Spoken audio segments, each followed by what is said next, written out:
Pour débuter, voyons comment vous pouvez calculer le temps sur une tâche à l'aide du compteur. Nous prendrons comme exemple la vérification de l'offre d'achat.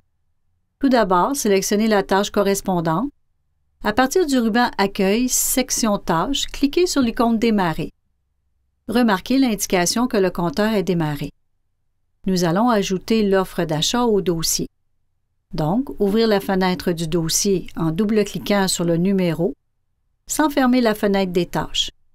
Cliquez sur l'onglet Documents, accédez au volet Numérisation et ajoutez le document au dossier. Fermez la fenêtre du dossier et arrêtez le compteur. Procardex indique maintenant que le compteur est arrêté et indique sous la colonne Fin la date et l'heure à laquelle le compteur a été arrêté. Et sous la colonne Durée, la durée totale pour avoir effectué la tâche. Pour ce qui est du montant qui serait à facturer, Procardex a converti la durée en quantité, multiplie la quantité par le prix unitaire, pour indiquer le montant qui serait à facturer pour cette tâche. Étant donné qu'il est possible de visualiser plusieurs dossiers dans la même fenêtre, vous pouvez tout au courant de la journée faire la gestion du temps dans vos différents dossiers. On poursuit en démarrant le compteur pour la préparation du contrat de service dans le dossier de succession. Vous démarrez le compteur, on accède au dossier en double-cliquant sur le dossier correspondant. Prenez note que si vous fermez la fenêtre des tâches, le compteur sera automatiquement arrêté.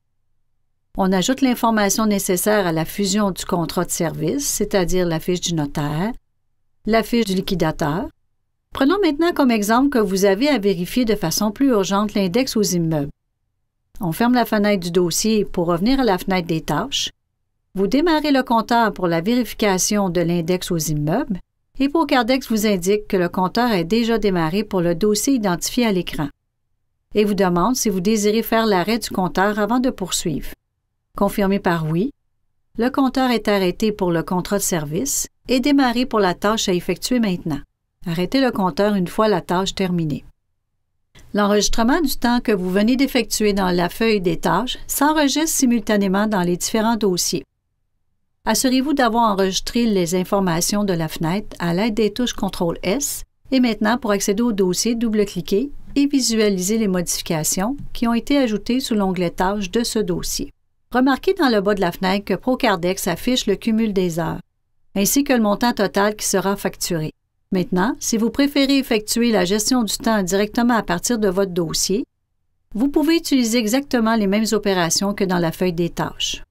Voyez maintenant que pour certaines tâches, une estimation du temps est déjà inscrite, selon la configuration préalablement établie pour ce type de dossier.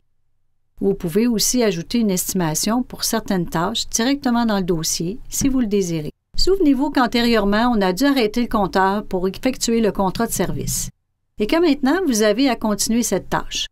Vous démarrez donc à nouveau le compteur, procédez à la fusion, à l'ouverture et à la modification de votre document.